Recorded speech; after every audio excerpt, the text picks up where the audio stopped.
Hello, and welcome to another edition of the Coach and Benway podcast. This is the Weekly Bile, where we review the week's news and spew bile all over it.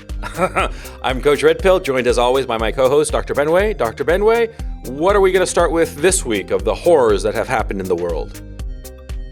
Well, you have a few thoughts you wanted to disseminate on our old friends, journeyman, if you will, Julian Assange. What's going on with Julian Assange? Well, Julian Assange, poor bastard, has been locked up in a room in the Ecuadorian embassy in London for the past 6 years. He's been there since 2012. And, the conditions have been ridiculous. He's basically, in a room there. The government of Ecuador changed, and I think the new president, Lenin Morales, I think his name is. I know his first name is Lenin. I could be wrong about his last name.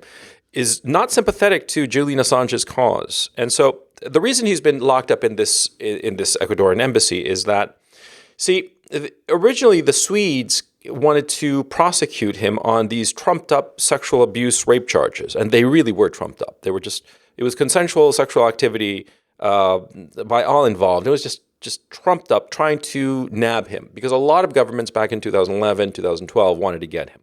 And so what happened in 2011, these charges came up.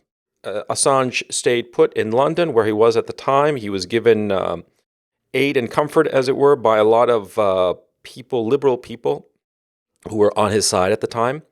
And then what happened was that he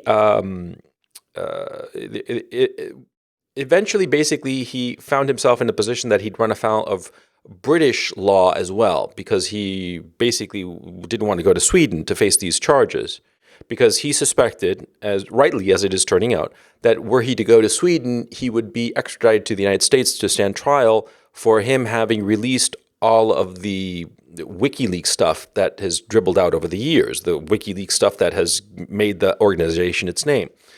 Such as the famous footage of a gunship helicopter shooting up a bunch of Reuters reporters, who, give credit, at the time it sort of looked like they might be armed insurgents. It was not that clear that they might be photographers with big cameras.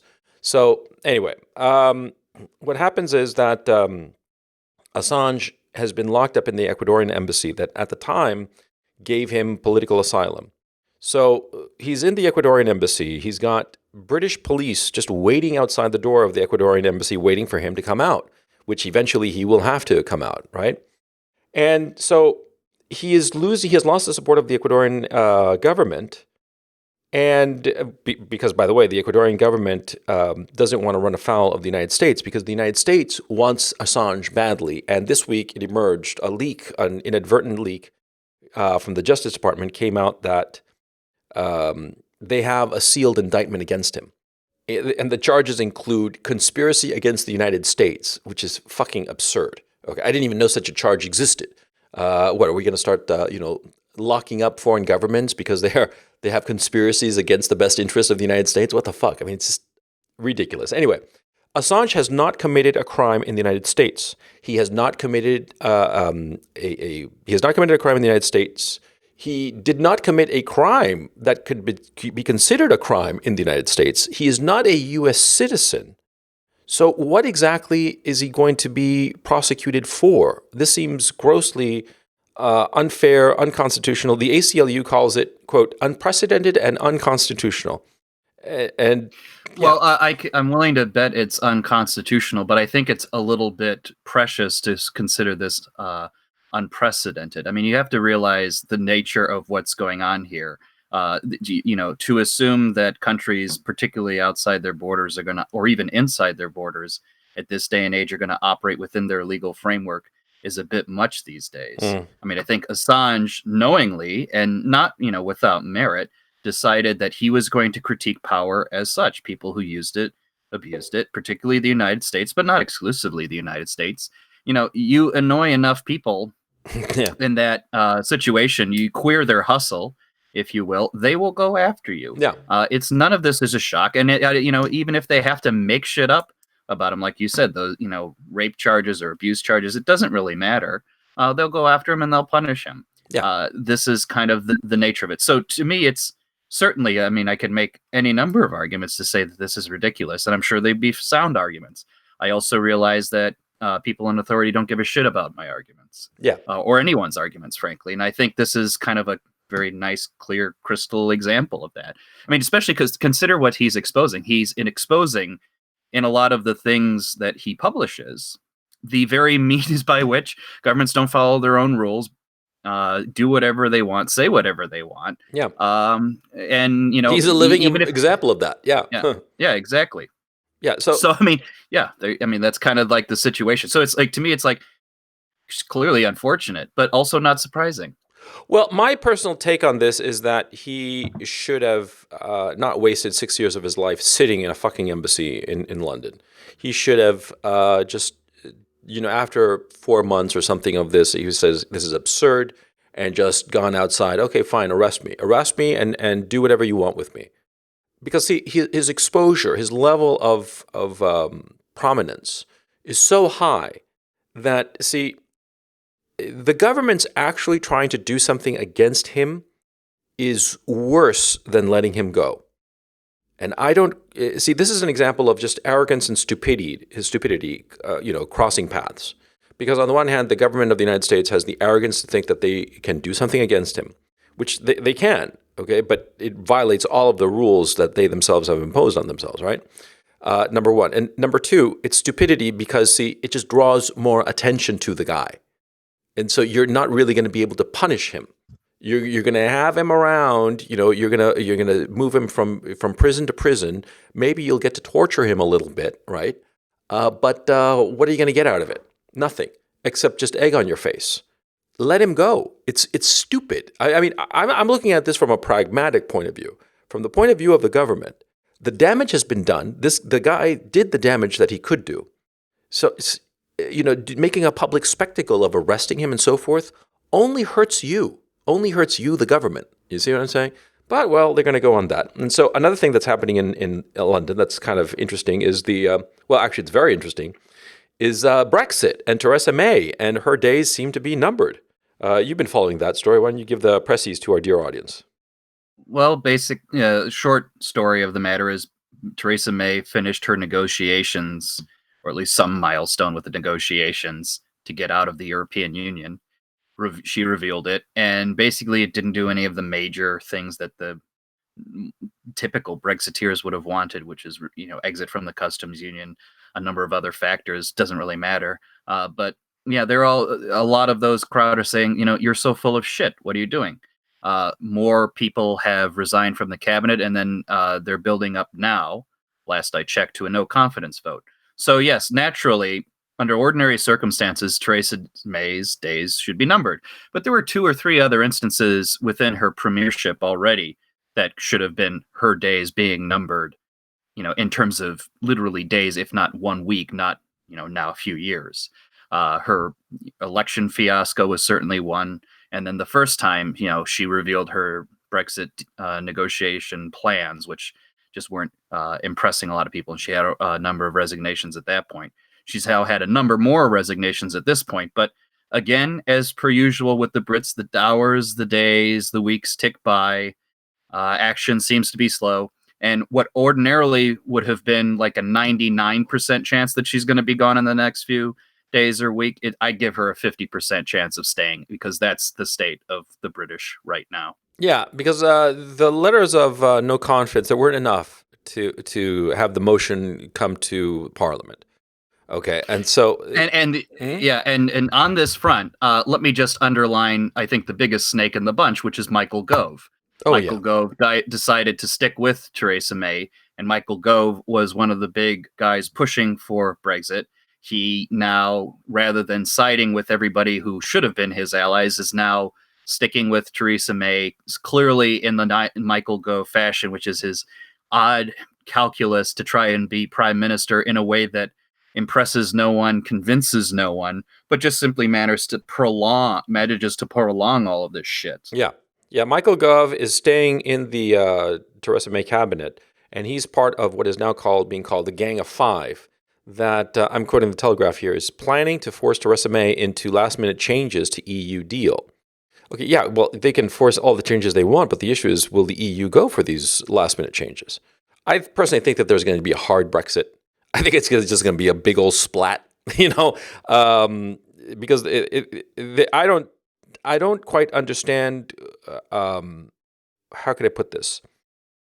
See, Theresa May was a remainder, and she acted like a remainder, and she thought that she could just like stretch out the thing and create such a horrible deal. But the deal that she created is in fact worse than the original EU deal, because there would be this weird in between gray zone with no possibility of exiting this relationship with the EU. It would be like, okay, you want to get a divorce, right? Fine. We'll get a divorce, but we'll be forced to live in the same house forever, and we'll never be able to move out of this house. It's worse. It's worse than a messy divorce or an ugly divorce, right? And so, well, it was Peter Hitchen had the best phrase on it, which was essentially to say we went from being half in the EU to being half out of it. Yeah, exactly. And Rees-Mogg, he's been playing his cards fairly carefully. I think that him going for the vote of no confidence and it failing, I think it's a bit of egg in his face. But he has that portentous manner that sort of like the like they say, the distinguished member of parliament for the 18th century. That I don't think it's damaged him particularly, because the letter that he set out saying that he no longer had any confidence in Theresa May, and the way he expressed it in Parliament, was such that it didn't seem like a personal thing. It didn't seem like a personal vendetta. He was just looking at the facts. And he was very careful in that regard, which I think was clever of him. Because when he spoke in Parliament, he emphasized that he considered Theresa May his right honorable friend. And he said specifically, he pointedly said that he considered her honorable, okay? And so he was very careful about that, and I think it was clever. I don't think it helped remember, though, that there is the tradition within the parliamentary and legislative tradition that when someone says, my honorable friend, what they're really saying is my asshole friend. And when they say my most honorable friend, they say, I really think he's an asshole. So just remember that little caveat, and you'll actually realize what people really think of each other in the parliamentary procedure. He certainly was deferential, but he always is deferential. I actually thought it was actually very cutting the way he phrased it, which is, she said she would do this. She actually did the opposite. She said she would do this other thing. She actually did the opposite. Yeah. It's become clear now that what the right honorable minister says and what the right honorable minister does is no longer the same thing. Yeah, that was cutting. I think that is pretty damn personally cutting. It's the most memorable line in the whole speech. Yeah. And I think that that's the line that people are going to take away from this incident. Look, this has been going on since, when was the Chequers Agreement? Back in May? It was a horrible agreement, and Boris Johnson, like the little waffler that he is, he said, "Oh, it's a great deal," and then the next day, "Oh, it's not such a great deal." Oh, and then later he eventually left the government altogether. Look, the current crop of British politicians are weak. Let's face facts, and they're weaklings morally. They're weak politically. I mean, none of them have real power, and power is sort of like bouncing around, and nobody's been able to like grab it and run with it. It's like a loose ball in a game of American football, okay? And that's what's going on right now in Britain. So I think that the deadline is going to come, and I think it's going to go, because I think that both the Brits and the Europeans are going to come up with some like, oh, we'll just have an extension. And these extensions will be endless. You know what I mean? And there will never be a Brexit. I see everything right now independent of the outcome of Brexit, because at a certain point, just the way it's going, it doesn't seem like it'll matter if they're in or they're out. But what is clearly happening to me is that the tracks are being clearly greased one way or another, through intent or by accident, for Jeremy Corbyn to be the next prime minister. Yeah. There's no doubt in my mind he's now going to be the next prime minister. Yeah. In fact, when it comes to power, at least he was the only clear person throughout this whole little escapade who had any sort of authority within the realm of which he is responsible. Namely, he said very clearly, Brexit will not be stopped, more or less telling all of the people in his backbenches who kind of want to stay in the EU, go fuck yourself, you listen to me now. Because it is clear that he is the only one who has some degree of control over the matter, which is interesting because he fought very hard to even get to this point where people do listen to him.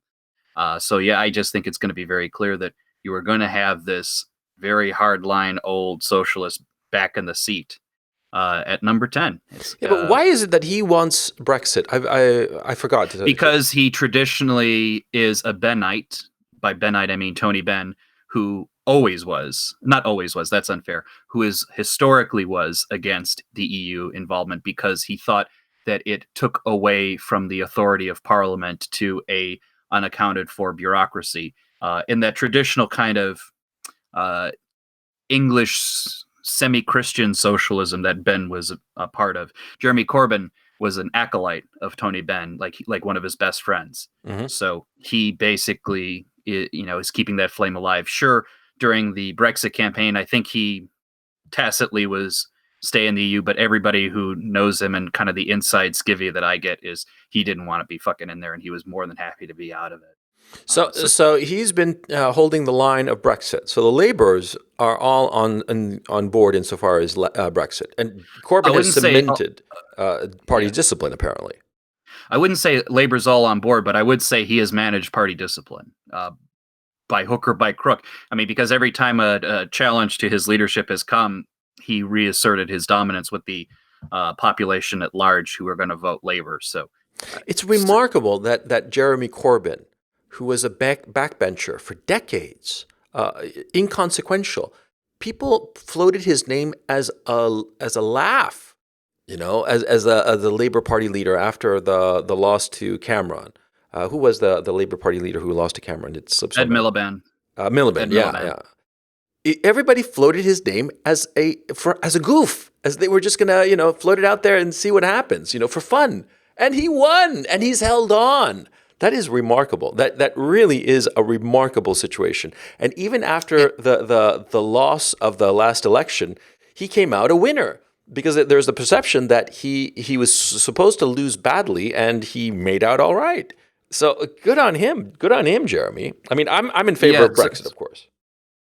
Yeah. So the reason I look at it now is it's just very clear that he was supposed to win is because the long shadow over the Labour Party that has been a hard shadow to live with has been Tony Blair and the Blairite attitude of basically neoliberalist attitudes, which the old Labour Party wasn't very comfortable with. It was like, 18 years in the wilderness to get them to this point.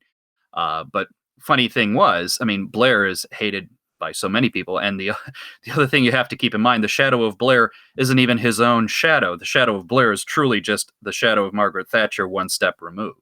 Yeah. Margaret has dominated British thinking since 1979. Yeah. And, almost has been inescapable. Frankly, Jeremy Corbyn, for good or ill, is the last bastion of sort of anti or kind of difference, I should say, not even anti, but just something dramatically different from Margaret Thatcher's worldview. And he may very well win it. It may very well speak to the end of her influence. Yeah, but the funny thing is that, she was not in favor of the European Union. She was originally, but then she changed her mind on it. So that's like the one decent legacy, or that's too harsh on her. It's her most important legacy was to sow the seeds of EU unrest in her own party, because her own party was very much in favor of it for a long time. But she, in her absence, after she was resigned, or she was forced to resign from the prime ministership, she went to all the backbenchers who she knew was anti-EU. She supported them and tried to get them to fight their little coups against John Major, her deputy, at the end of the days. And so she kind of furrowed that around. But the truth of the matter is she was very much a neoliberalist in a lot of her policies. Yeah. A lot of the modernizing attitudes of Britain, and I don't mean that in entirely bad way, but also not an entirely good way, were hers. And it's just like how the Reaganite revolution really has been the dominant force in the United States, arguably until Trump, right? I mean, that's the same kind of idea. Yeah, I mean, like, my thinking about the whole neoliberalism is that it wasn't a bad thing per se. And in point of fact, at that time, in 79, it made sense 80, at the time, yeah. It made a lot of sense. It just overstayed its welcome. My thinking is that 92 Ross Perot's critique in '92 was on the money, and it was going to export and hollow out the middle classes of the Western democracies, and it was allowed to happen, and because the left decided, well, if you can't beat them, join them. That was basically what happened, and I think it's been a catastrophe for the Western democracies from the period from '92 on. Mm-hmm.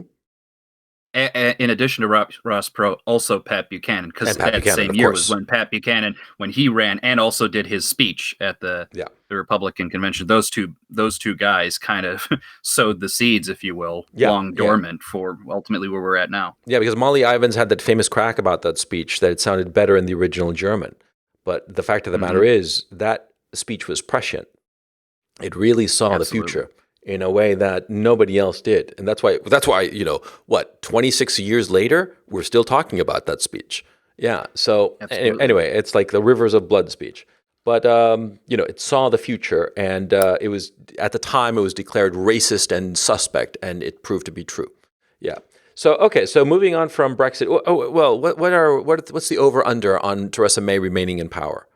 She's like a cockroach. I said 50-50. Yeah, what? It's 50-50 is my money right now. It should be, under normal circumstances where people actually cared about things, 95% likely that she's gone. Yeah. But British men are weak right now, particularly British Tory men. Well, I think also that Corbyn is thinking to himself that it might be smart for her to remain in power.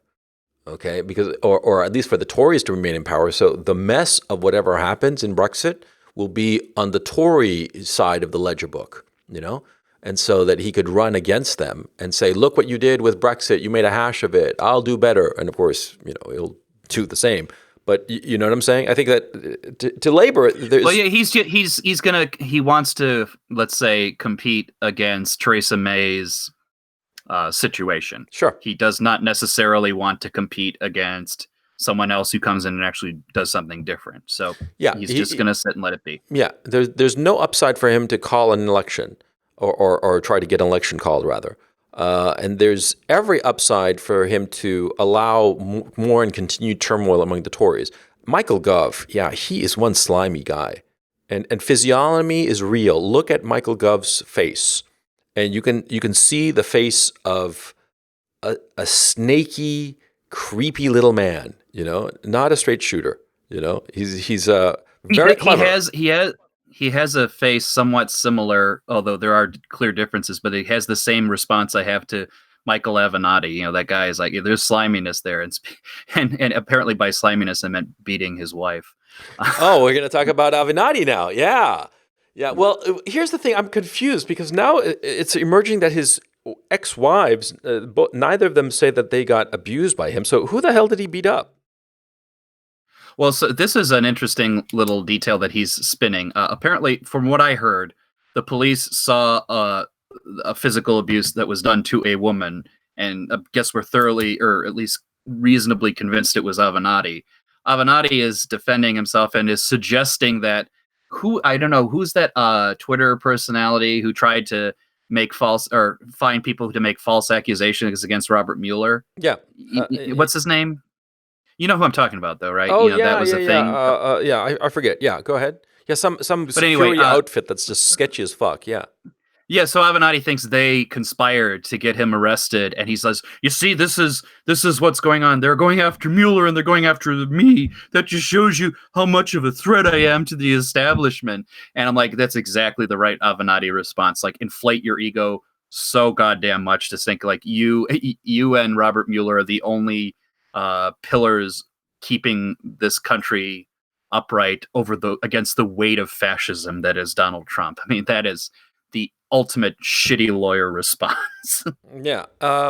Well, it's saying it's all very confusing. Whatever the fuck happens with Avenatti, it's going to be funny. It's. I don't quite understand why anybody in their right minds would have thought that he is a potential candidate for president in 2020. I just do not get it. He's just a creepy LA lawyer. LA lawyers like that guy, like over. I mean, I've said so before in this podcast. Those over treated guys. They like every hair on their face is like perfectly in place. They get lasered all over the place. so that no stray hair emerges. The clothes and the look and the jewelry, complete with a little gold signet ring and gold chain around the wrist, and while wearing a suit, I've never understood that. I mean, to tell you the truth, when I'm wearing a suit, I feel like I'm pushing it when I wear a watch. That's about as far as I'll go. It's just, the guy is creepy as fuck, right? It's funny. He also officially, by the way, I just saw right now, he did officially got kicked. His law firm officially got kicked out of their offices. Yeah, I heard that too. Yeah, that's pretty humiliating. Where's this guy gonna? I mean, look, it looks like the Trump curse is real. What do they call it? The Trump curse, they call it.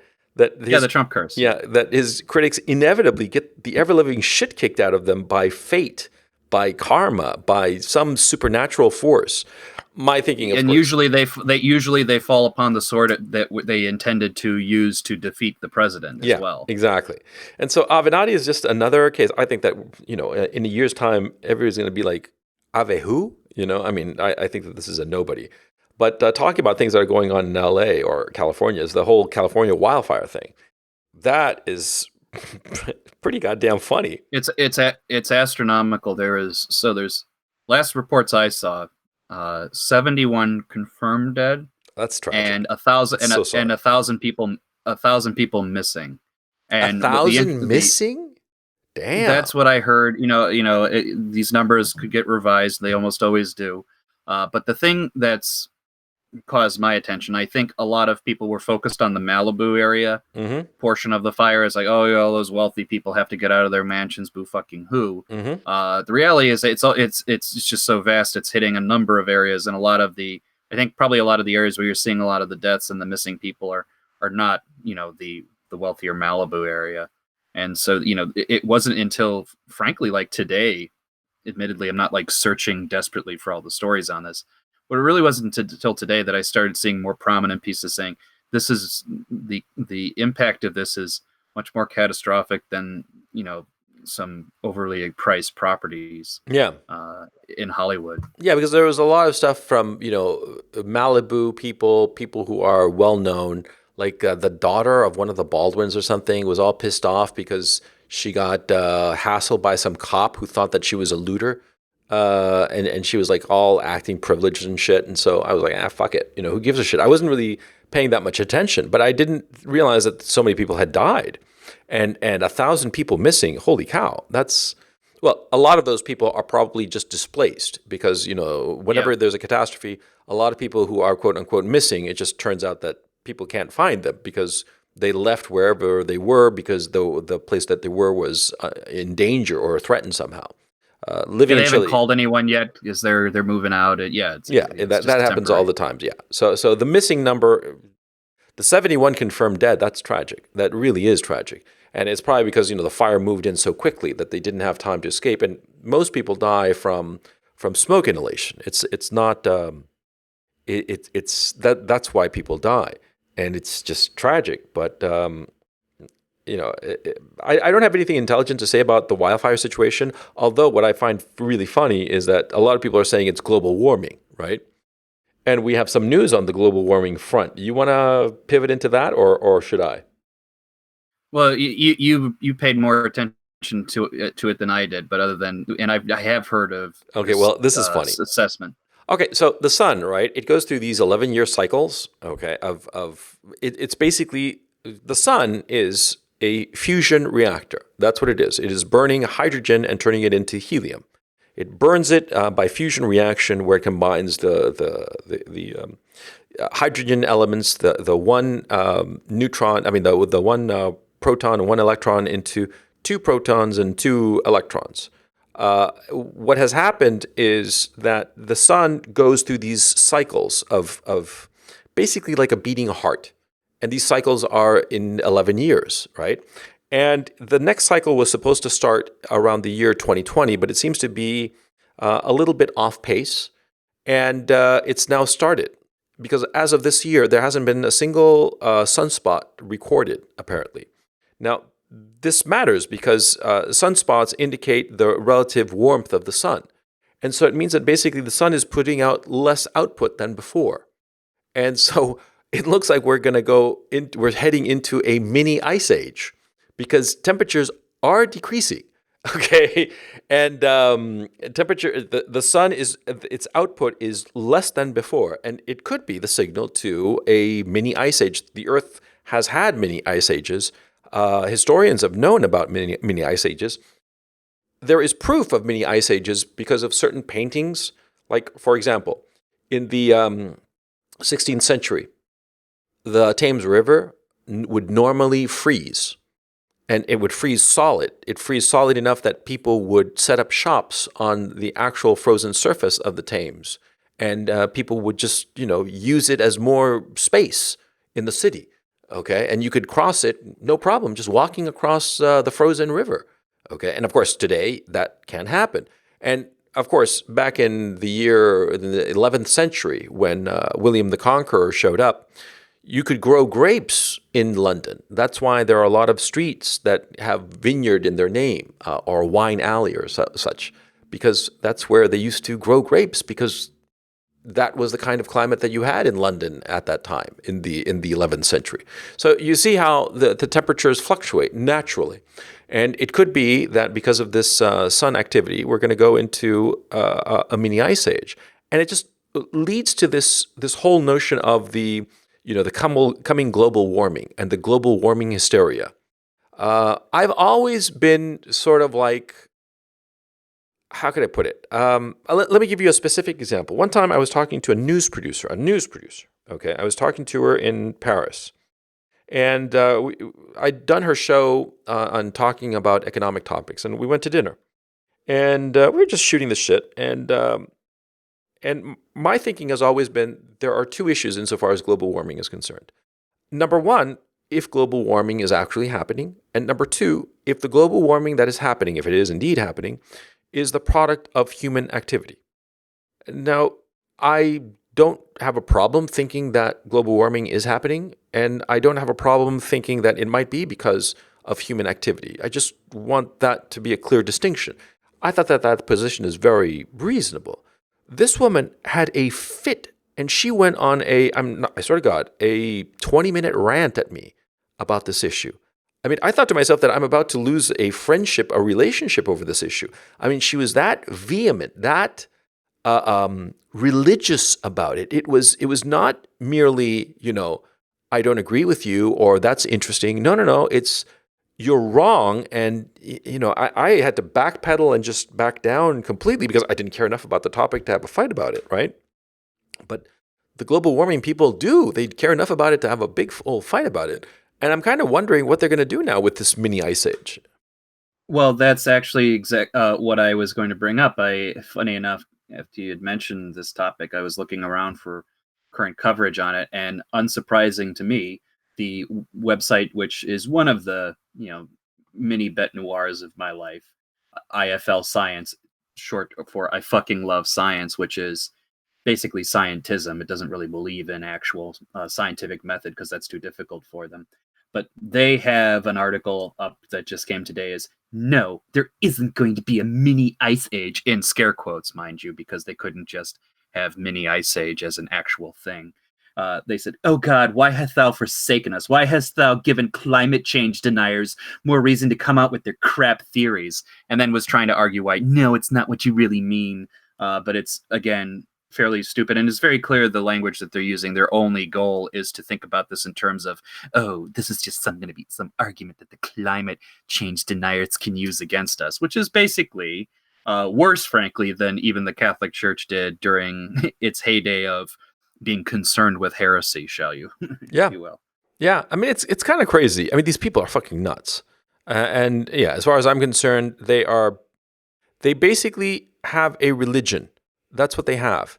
They have a religion, and they will not listen to reason. They will not listen to a dissenting voice. A dissenting voice not only is a dissenting voice, it's somebody to be silenced, and sometimes I think by force if need be. I mean, I think that these people are fucking nuts, and I want nothing to do with them as far as I'm concerned. I mean, they're crazy. They're crazy people. You know what I mean? Well, at least they have the passion of their convictions. to use that condescending tone that's used against Yeah, I know. religious folks. I You know. know, I mean, this whole being passionate about something. Look, my thinking has always been, I'm a man. Okay, and what separates me from all the animals on this God's earth? The fact that I have reason and logic on my side, and that I can use reason, logic, knowledge, valid knowledge gained by way of scientific discovery to make reasoned decisions and judgments about the world. The passion, fuck passion. Passion is like it's important insofar as your motivation is concerned. Yes, I'm a passionate engineer. I love engineering. I love the fact of it. Do I do it like out of passion? No, I do it reasonably, rationally. A passionate belief is basically you're saying, well, I don't have any reasons for it, but I really think it's true. So I'm going to believe it, and you better believe it too, or else I'm going to hate you because I'm so passionate. You know what I mean? It's just well, fucking I mean, you have nuts. to realize like this. My generation got brought up on this shit instead of actually going to something like a church. We, on Saturday morning cartoons, we watched too many episodes of Captain Planet, saving the Earth because there were these evil things in the water, and we were trained about Earth Foot Day. It was the closest thing to going to church on Sunday for some idiots. It's unsurprising to me that this, is one of the tenets of the proxy religions that we have. I mean, it's just to be expected. Unfortunately, everything you say about like this is crazy is true. Of course it is. I grew up in this crowd that was trained about this, and this is just how they think. Unfortunately, you have to wait another generation to have it breed out. Yeah, unfortunate. So moving on, in the Weekly Bile, the mini ice age is what do they call it? Climate science denial. I guess we're denialist. Anyway, the next topic is the caravans. Oh yeah, the caravans are arriving and no wall. Yeah, there's well, look, it seems clear to me that the current acting attorney general see to it that those walls are defended, and the what's her name, Nielsen at the Department of Homeland Security, she seems like she's going to be shown the door, or has she been shown the door already? I don't think she's been shown the door yet, but I think everybody's assuming she will be. Yeah. So anyway, whatever happens there, this caravan isn't going to enter the United States. Of course not. Okay, and I think it's crazy to think that it will. Okay, so this caravan isn't gonna enter the United States, but it's showing up a problem with Trump, that he's going into this whole issue of prison reform, which who gives a shit? I mean, yeah, it's an important topic, sure, and I think that there's the problem of the over militarization of the United States police forces and the willingness to imprison every fucking person for every little fucking thing, which I think is crazy. I mean, like for instance, we had on this show Ethan Ralph, who was in prison for what? You couldn't even call it disturbing the peace. The guy was kind of drunk in a hotel lobby, and he went to jail for fucking 8 months. I think that that's crazy. Okay, but okay, that's legitimate, fine.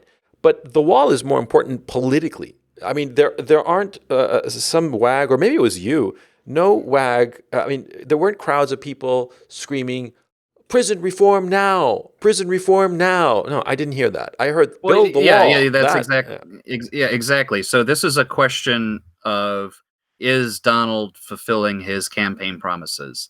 I mean, what did he lead off on? The healthcare reform, then the tax breaks, and I guess those are the big things that he can say he accomplished. Yes, you got all these mini things, but the key issue, the immigration issue that has been troubling the crowd that elected him for the longest time, keeps getting delayed. He loves his talk about it. He keeps talking the shit out of it.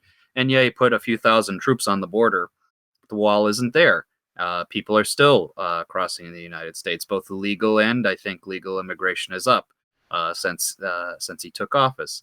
This is now getting to a question of something broader, something I've seen pop up more redolent or more openly since the election, the midterm election, which is a little bit more obvious disillusionment with the Trump. Not full up giving up on him, but certainly people more open to the idea to say out loud, "Put up or shut up." At this point in time, yeah. we want to get it done. And funny little detail came up about this. Kind of summarizes the two mindsets I think you're kind of dealing with here. A guy I don't typically like that much because I think he's a snake oil salesman at the end of the day. Mike Cernovich basically had a tweet which I thought was interesting, which is he says, honest question, are people getting a little bit tired of making excuses for the president? And I'm sure some people interpret that like, oh, are you getting tired of making excuses for him saying like shitty tweets or mean things? That really wasn't, you know who Mike Cernovich is. That's not what he was concerned with. He was concerned with, are you tired of making excuses for Trump not doing the things he said he was going to do? Right. And, there are some people who are more like, yeah, he got to put up on this wall or shut up. But then there's also the crowd who's always like, I'm tired of you, Mike Cernovich. Yeah. You're changing your mind, or I'm not tired of winning yet. And that everybody who's still a fan of the president, all they do is kind of repeat the sloganeering he does, like not tired of winning yet, MAGA, all the other things. And I keep looking around and saying, yeah, I did not know that MAGA meant let's have prison reform because Jared Kushner's dad went to jail for a legitimate reason. Yeah. That's what we get. Oh, I didn't know MAGA meant, a tax cut that didn't necessarily hit every one of the voters. That's apparently MAGA. This is getting a bit tiresome, right? And my attitude towards it, if you're going to take what Trump represents seriously, you have to judge his achievements seriously. Yeah. And repeating slogans that he has given you is insufficient, especially when he apparently can't even, kick Jim Acosta out of the White House without the courts ruling in favor of CNN and Acosta coming in. And it's not just like a case like that. It's also the case, what was it, about a year or so ago when that one girl who was killed in San Francisco on the Embarcadero by the illegal immigrant, he gets off. And, the president hasn't done anything about this. The core issue that people voted for, the core existential issue that is not only keeping people up at night, but is literally getting people killed, is apparently, chatter for the president, but no action at all. And his sternest allies at the beginning are now his harshest critics on that front. And Coulter being the prime example, like every day, what tweet does she use to start every day with? Miles completed on the wall, 0. Miles begun on the wall, 0. Next report for tomorrow. Yeah. She knows what will get people to vote for him. She knows what will cause people to not vote for him. And this is now a serious issue. And I think, whether people know it or not, I'm experiencing and seeing on our side broadly a lot more disinterest and disillusionment with the political scene. They're not focused on it. They're in our little corner of the world. I'm sure everybody's noticed like all of the high level of shit fighting going on. I won't go into the specifics. I'm just using it as an example to say people aren't really interested in what Donald Trump's saying anymore. They're more interested in seeing who said or did the latest stupid shit, or we're talking about furries, This is a sign that people aren't energized enough to do shit. And frankly, the other side seems energized enough to get what they need done. So take that as you will. Sorry, I went on a rant on that one. No, not at all. I pretty much agree with you, is that people are a little bit exhausted with the Trump presidency. People on our side, okay? Because it's sort of like the enemies, our enemies, haven't won anything, and also after 2 years, it's pretty clear that they don't have anything on Trump, and so whatever happens with Mueller and that whole thing, it's just, who gives a shit? Because we know that it's just bullshit. They would have come up with something if they had it, but the thing that about Trump is that, look, I always thought that he was a snake oil salesman. From the get-go. That doesn't mean that I thought that he couldn't get things done things that I wanted done. But I always recognized him as a snake oil salesman. He'll say whatever is necessary because that's how he does things. He's just a blowhard used car salesman. I thought that by this time he would have done the wall, or at least started, something. But I think that this was a mistake, and I think it's a bigger mistake. Before I was thinking about it sort of like the way Obama claimed that, before he got elected, that he was going to close down Guantanamo, and of course he never did. He never, in the 8 years of his presidency, he never did. And then after the fact, he was like deeply regretful of it. He said, I should have closed Guantanamo Bay the second I arrived in office. Oh yeah, that's all good and fine to say after you're gone from office, but fuck off, right? I was thinking that the wall was sort of like that kind of issue for Trump, that the political reality would make it such that he figured, why am I going to spend political capital on this shit when I got other bigger fish to fry, or things that matter to me more than the wall, right? And later he would like all hem and haw and regret it, but big deal. But I'm coming to the conclusion that maybe the wall might be politically more damaging to him than I had realized before. I think it's something. Yeah, people want it done, but I think it's really kind of like an existential thing for a lot of people. A lot of people are feeling, yes, this has to be done. I think, of course, also that the wall in and of itself is it's a metonym for a desire to protect jobs, for the old way of life to not leave, as it has been happening to so many people, especially in the heartland of the United States, in what the West Coast and East Coast call the flyover country. I think that Right. it's a metonym for their desire for things to go back to the way they were, for Yes. and it's not just a wall to keep people out. It's also a wall to keep an old lifestyle in that just is not coming back, quite frankly. I mean, all these trade deals and all the rest of it, it's not really going to bring all the good times back. Those days are gone forever, my thinking is concerned. But Well, see what I mean? fundamental nature of a lot of real politics is the notion of an existential issue. Often, I've said before, the friend-enemy distinction is fundamentally one of the core elements of politics. Right. Part of that is having a limit space where you say this is who we are and this is who we are not, and a physical wall is actually a very good manifestation of that. And I would not be surprised if deep down in his heart the president really wants to do it, but unfortunately, I still think, and I still see manifestations of it to this day, there are lingering elements of the Bush White House, if not the White House, the Bush style Republicans, still lingering in his presidency, still whispering in his ear things to do. And it's probably creating a situation where, bad advice continually repeated to the same ear eventually sounds convincing, compelling. Okay, well, I'll take it under advisement, or I have to compromise with it because I'm being told, something like that. You think it has more weight than it really is. And I think it's weighing down this presidency. And I hold Donald Trump responsible for still keeping these people in the White House Yeah. when it's very clear that they don't have his interest at heart. Yeah. Well, okay, this is what we got. And so we got to see what happens moving into the future. Okay, so the next topic, let's move on to talking about Trump. CNN and Jim Acosta won their little thing about about getting kicked out of the White House press office. What was that decision? Because I have not had a chance to read it yet. So this may not be perfectly the letter of the law and the decision, but I know that the argument made by CNN was that if you were going to relieve someone of their position, their press credentials, they had to be subjected to a process Okay. in order to get that done. I think there was precedent in a previous case on this. I forget exactly what case it was. It doesn't matter. I think their argument they were made is that the way that Jim Acosta was asked to leave or was asked to give up his press credentials relative to the White House, his hard pass, was not based on process. It was based on the president's mood.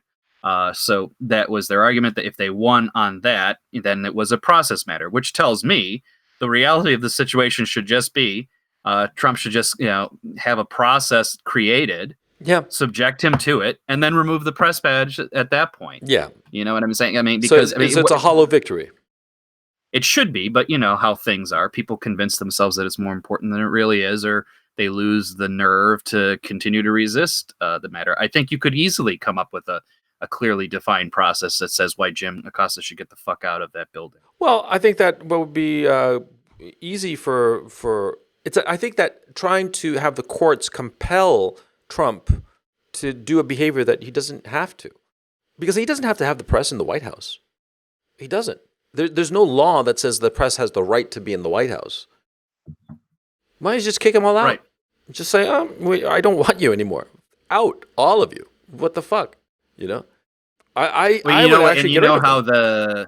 Well, it's interesting because you know how the media event would happen after that. After all the press was out, of the White House, CNN and MSNBC would act like it's the siege of Baghdad and say it's day 325 of our exile from the White House, and like they're peering from the bushes and saying, "Oh, shit's going on. Here's our heat sensing cameras to detect what may or may not be going on in the Oval Office at this time." You know what I'm saying? Like they would make a whole fucking spectacle out of the thing, not have any real news to say. But guess what? They're in the White House and they still don't have any news to say. Yeah. I mean, it would be pure bread and circuses at that point. Yeah, I look. It's sort of like the suit against Donald Trump over his Twitter account. See, it's his personal Twitter account. If he wants to block somebody, so what? Fuck off. Yeah, I mean, I don't quite see the problem here. You know, if the guy is on Twitter and he just doesn't want to deal with somebody, why should he be forced to having to deal with somebody? If the White House has this obnoxious reporter, and they have a lot of other reporters that are letting the other reporters be reporting and doing whatever they're supposed to be doing, but they're not obnoxious. Well, why do they have to put up with an obnoxious fuck? I mean, no shirt, no shoes, no service. You know what I'm saying? I don't see the problem. For the Twitter, the argument that they would make, and I'm just giving you what the argument that they would make. I'm not saying I endorse it. Was that because the president, through his personal Twitter account, promulgates policy decisions made from the White House, and he does it independent of the fact that there is a POTUS 45 Twitter account, suggests that, well, because he's issuing policy statements from that Twitter, those policy statements in and of themselves should be available to the public. Therefore, when he blocks someone, he's blocking them from public information. I'm not saying that that's a wonderful, beautiful argument. I'm just saying what the argument is. The whole Acosta in the White House thing, I think that's even more ridiculous to me. But this is the way that the media is playing the game. And to me, the shocking maybe is too extreme, because after I thought about it, I'm like, that makes sense. What was surprising was after CNN gave their suit against the president, Fox News said, we side with CNN. Yeah, what was that all about?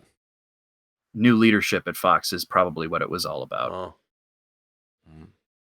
Because remember, this is, there's been little inklings at Fox that, they're being a little bit cagey with regard to the president now. So remember the night of the midterm election? Yeah. When they called that the Democrats have won the House. Yeah. They did that before all voting on the West Coast was done. Don't tell me Fox has gone liberal. Fox may or may not have gone liberal, but Fox certainly is, poking holes at the president's, actions in general.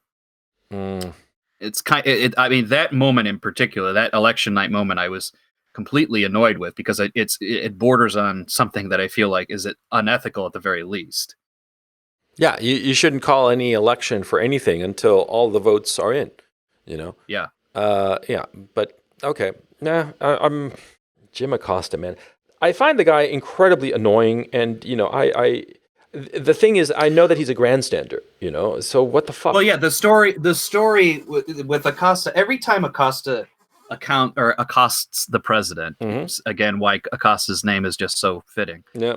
It's like someone is writing this fucking reality in a book. It's a weird postmodern novel. Yeah. Yeah, exactly. Anyway, every time Acosta does something, it's very clear that he puts himself as the center of the story. Yeah. It's partly about him. Partly? And partly, yes, exactly. It's very clear that, it's like he wants to be recognized as the reporter of this era. It will be like, in the years to come, they'll remember the time Jim Acosta stood up against Trump's Goliath and all of this other bullshit. And he's been doing it since, frankly, before Trump's presidency. Remember the attacks that were made on the president in December of 2016, when I think the PP document came out, and that's when the president's first started saying you're fake news to CNN. It's been going on since then, and boy, it ain't stopping. No, apparently not. So we got the Costa situation, and moving on to a little Washington news. something what we didn't discuss last week, which we should have, was about 10 days ago, Ruth Bader Ginsburg collapsed, I do believe, in the Supreme Court building itself, and she suffered a couple of broken ribs, as a matter of fact, which, of course, she's being an elderly lady, even though she's quite small, and so the fall wouldn't have been much. She's quite old, and so, yeah, she's in the hospital. Now, it seems, and I don't mean to... I don't mean to be rude to this woman, but she's not long for the Supreme Court. I mean, she's not long for the Supreme Court and probably not long for this earth. The lady is 85 years old. She's going to be 86 in next March. She's not going to last 2 more years. And so the issue becomes, well, what will happen when she steps down? What will happen, and what nightmare will the left and the Democrats try to inflict on the country when Trump announces his nominee for that Supreme Court seat? Because it will make a 6-3 conservative majority. That is a bulletproof majority. And yeah, there are a couple of conservative justices that are getting up there in years. I'm thinking of Clarence Thomas. He's an older guy, but the others, they're pretty much in pretty good health. They've got a few more years in them. And so what do you think is going to happen? Well, first off, yes, Ruth doesn't have a lot of time. We all have grandparents.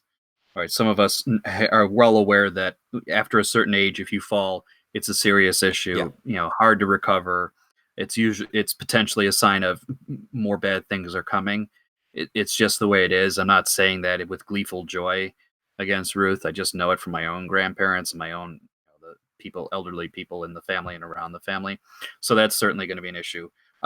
If they pull their hair out over, by they, I mean the left pulling their hair out over Ruth having to retire under the Trump presidency, I would simply remind them to say, well, hold it against Ruth herself, because she had an 8-year window during the Obama presidency to gracefully retire in a condition that would have been a little bit better in terms of prospects of getting someone like her on the court, particularly those first 2 years of Obama's presidency. But she didn't do that, and this is the world that they now live in. I don't have sympathy for that. The president is highly likely to be in a position to bring about her replacement, and because the Republicans now hold this or continue to hold the Senate, it will be not in her favor. Yeah. The Democrats will probably try to do the exact same thing that they did against Brett Kavanaugh. It's not going to come as a I think it'll be shock. worse. It'll be worse, but go ahead. Yeah. Well, anyway, whether it's worse or not, it's the same strategy. They'll continue to use it. There's nothing. I mean, this is a very regular theater exercise as this goes on, right? So, clearly Ruth's days are numbered. I can't say that I'll miss her, but I also think that, the Democrats are probably, and here's one thing I'll say, I won't say it's in Ruth's favor, but I'll say it's sympathetic to her. She's clearly under more physical strain now than she's ever been. It's just the nature of age. Mm-hmm. And I do know that the Democrats are going to go out of their way to say, Ruth, you got to stick in there. I mean, like, the poor woman could be struggling to breathe, function properly, and they'll still tell her to do her fucking job because we need you there until we can, until Orange Man is gone. Yeah. Until the bad Orange Man is replaced. And I'm like, that is very cruel to impose on an 80-some-odd-year-old woman. Yeah, I think so. Impose on an 80-year-old anybody. Yeah, I agree. Look, I'm looking at the justices by age. Okay, now here's the thing, and this of course makes a lot of sense, that the two oldest justices at 85 rather, Ruth Bader Ginsburg, and at 80, just turned 80, Stephen Breyer, they were appointed by the Clinton administration back in 93 and 94, respectively. Now, they form, with Sonia Sotomayor and Elena Kagan, the core of the liberal bench, right? because Sotomayor and Kagan were appointed by Obama. They are 64 years old, respectively, and 58 years old. And so those two ladies are going to be there for a couple of more decades, right? At least a decade and a half in the case of Sonia Sotomayor, assuming that 80 is as far as they can go, right? But potentially, it's not just Ruth Bader Ginsburg; it's also Stephen Breyer who could be sunset in the Trump administration. It is reasonable to think that an 80-year-old white male, his faculties are going to start to decrease relatively quickly. It's reasonable to think that, and it's reasonable to think that if Trump manages to hold on, win the re-election, or let me phrase it, if the Republicans manage to hold on to the Senate for the next election in 2020, irrespective of whether Trump is the president or not, quite frankly, they'll get Breyer's seat, because I think that the Ginsburg seat is a gimme at this point. I think that, I mean no ill will towards the lady, but she's not going to last 2 years. She's too old. She's too frail. Poor lady, just give her a break. You know what I mean? I bet that she's got like a bunch of grandkids and stuff like that. She'd much prefer to be spending her last few days there, or perhaps not, but who knows? But the point is, her days are over. So, yeah, and it would be remarkable if Trump were to be able to appoint conservative justices to replace both Ginsburg and Stephen Breyer. Because here's the kicker of the conservative justices. The oldest one is 70. That's Clarence Thomas. I was surprised when I read that. I hadn't realized that he'd been so young when he'd been appointed to the Supreme Court. He's 70 years old. So he's got at least another 5 years to a decade in him. The Chief Justice, John Roberts, he's 63. Samuel Alito, he's 68. Again, he's got a good 10 years in him. And insofar as Neil Gorsuch and Brett Kavanaugh, they got 2 decades in them. No sweat, without breaking a sweat. They are young men. Neil Gorsuch is 51. I'm kind of shocked because the son of a bitch is almost my age. He's 51 years old, and Brett Kavanaugh is 53. They easily have another 20 years in them. Easily. Without breaking a sweat. Because for those of you who don't know, there's a great book by Bob Woodward called The Brethren.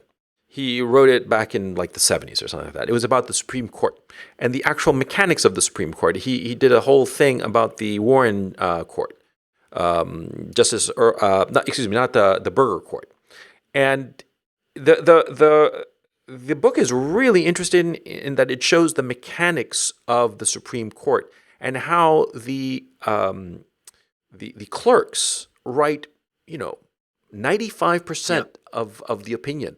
It's what it is that basically the justices show up, they read everything, sure, and they basically tell the clerks, look, I want my decision to go along these lines. And the clerk go off and write it. And the justice will take it and rewrite it, and sometimes they rewrite it heavily, and depending on the mentality and the temperament of the justice, or else in other cases, the justice is like, oh, this looks great, and he signs his names to it, and that's that, That's a temperamental thing, but it is not a job that is physically that stressful and demanding, okay? It's physically stressful and demanding to the clerks, but not to the justices themselves. Yeah, very interesting. It's my favorite job in government that I would like to have. Sure. Who wouldn't, It's, you get all this deference and respect, and you have other smart people do your work for you. I'd sign up for that job, sure. Absolutely. Yeah. So, but also and also just on a side note, in its purest form, which we're not even there anymore, let's be honest. But in its purest form, it felt like the most academic, theoretical organization. It's just 9 guys and women now. Yeah.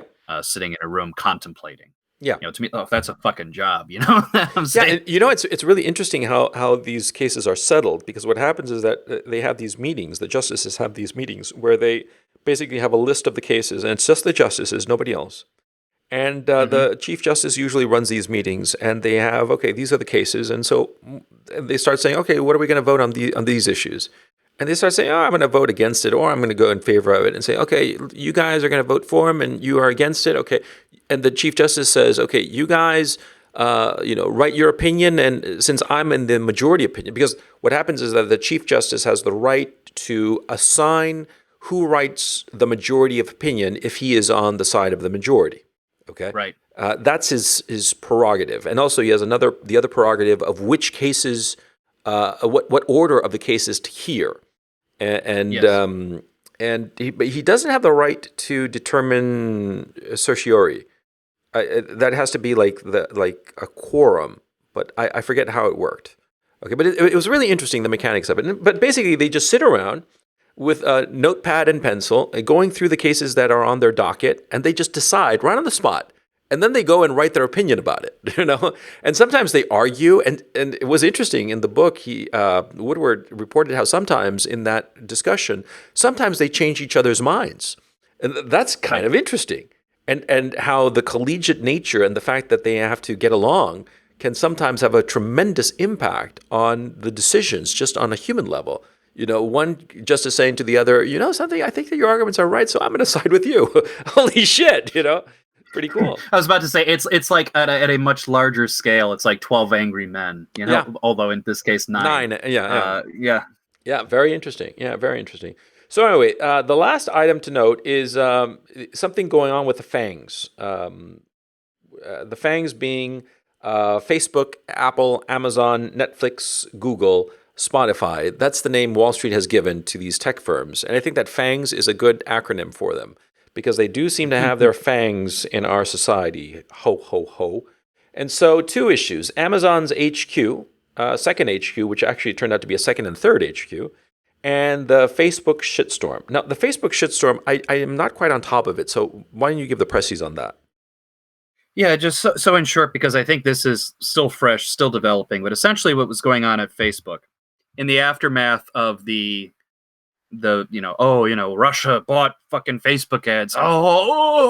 We got to fix democracy. Facebook decided how, why, when, and where, I don't fucking know.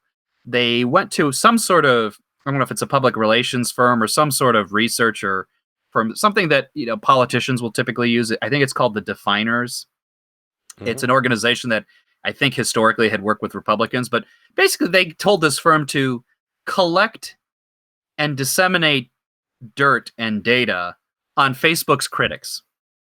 Essentially, like one of the critics, and the New York Times, I think, wrote an article on this, so you'll be able to find it. But apparently, one of the critics of Facebook was described by this firm, probably on behalf of Facebook, to refer to this critic as a George Soros-funded conspiracy theory fake news creator. Let me repeat that. Facebook decided to call one of its critics fake news paid off by George Soros. Holy shit. I think that's well worth underlining because I found it very fucking humorous at the end of the day. But yeah, so this got out and it's very embarrassing for the leadership at Facebook.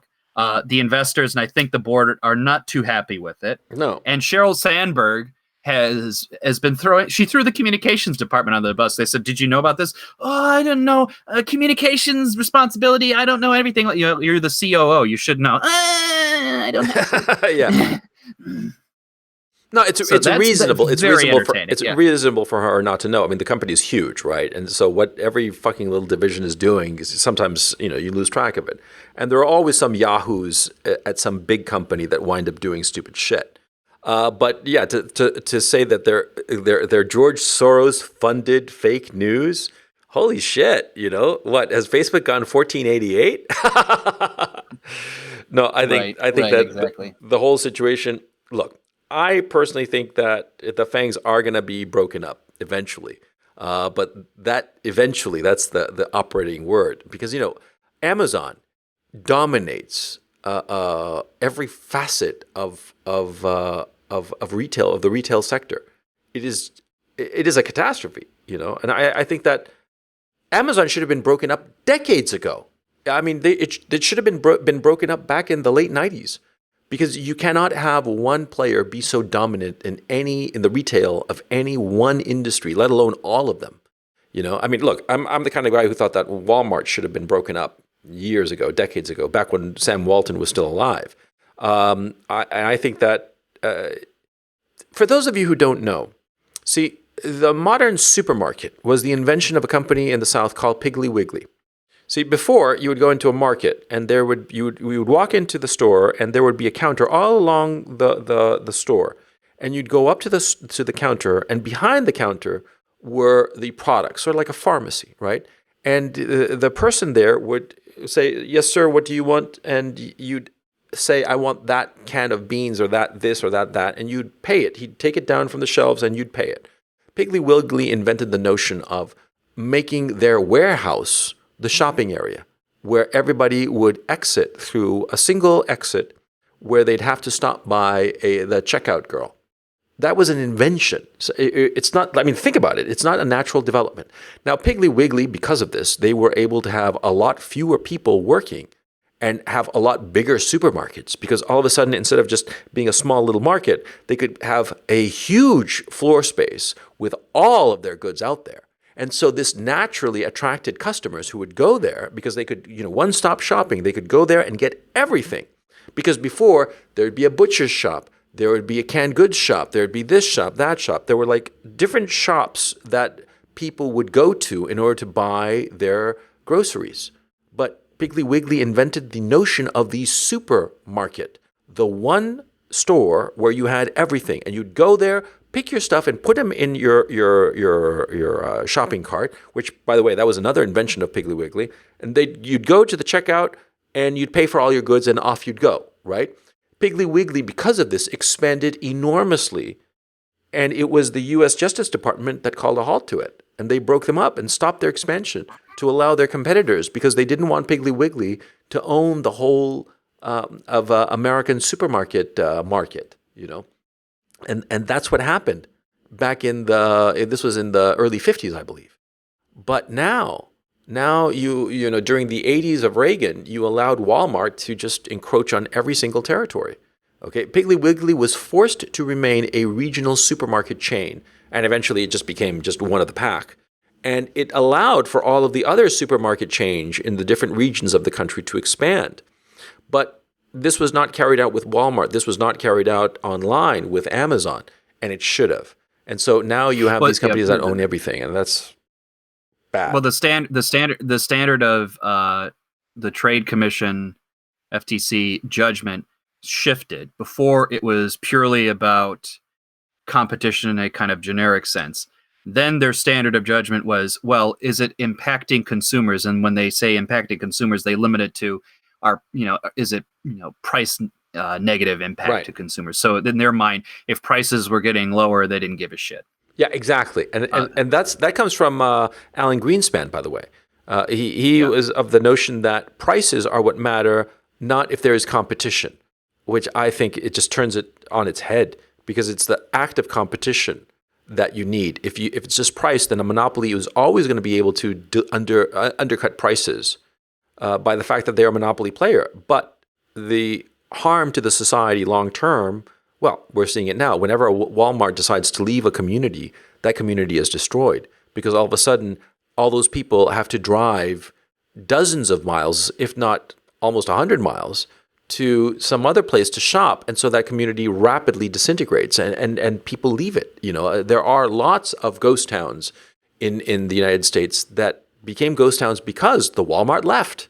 And this is a disaster. Right. Yeah, it hollowed out that piece of the country, and it continues to do so. What I was happy to see, one of the developments this week, was in response to this Facebook stuff, but also in response to Amazon headquarters.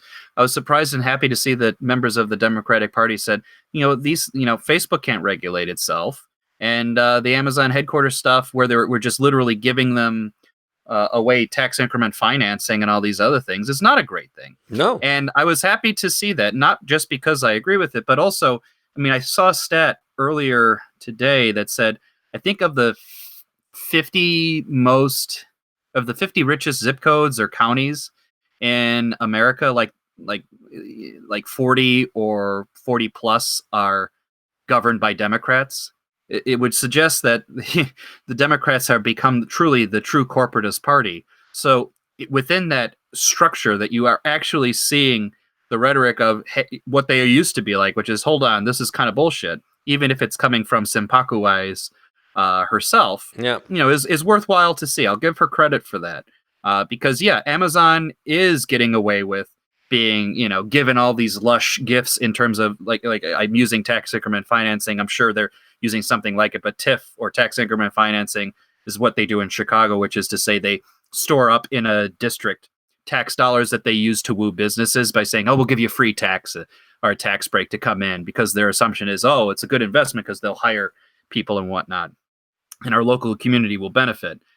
I'll tell you right now, if it's Amazon's corporate headquarters, they may hire some fucking janitors nearby, but the reality of the situation, they'll bust in whoever the fuck they want from wherever the fuck they want to get the high paying jobs. Exactly.